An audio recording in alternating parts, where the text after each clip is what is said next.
সুপ্রিয় দর্শক মন্ডলী, আসসালামু আলাইকুম। শুভ নববর্ষ।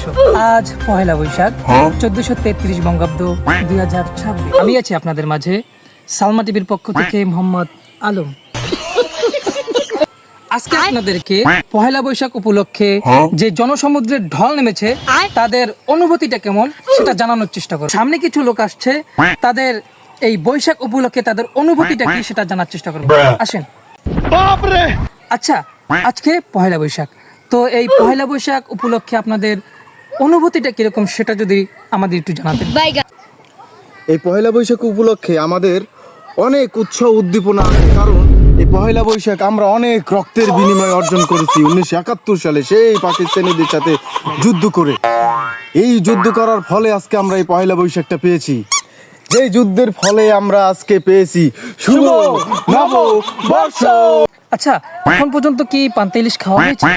কি বলবো ভাইয়া, দুঃখের কথা, ইরান আমেরিকার যুদ্ধের কারণে এই মিসাইলের শব্দে ইলিশ মাছ স্টক করেছে, যার কারণে একটা পাঙ্গাস জবাই করা হয়েছিল বাসায়, সেটা দিয়ে চিন্তা ভাবনা করছি, কিন্তু খাইনি এখনো।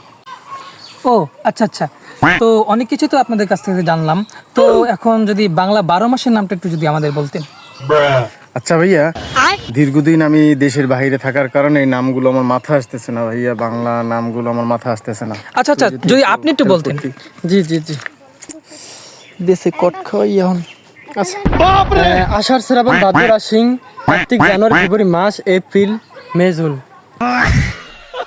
তো প্রিয় দর্শক মণ্ডলী, আপনারা দেখতেই পেলেন যে আমাদের এই ডিজিটাল যুগে এসেও এই বাংলার ঐতিহ্য বৈশাখের উদ্দীপনা সেটা আজও দর্শনার্থীরা ধরে রেখেছেন। তো এতক্ষণ থাকার জন্য ধন্যবাদ। সালমা টিভির পক্ষ থেকে আলো।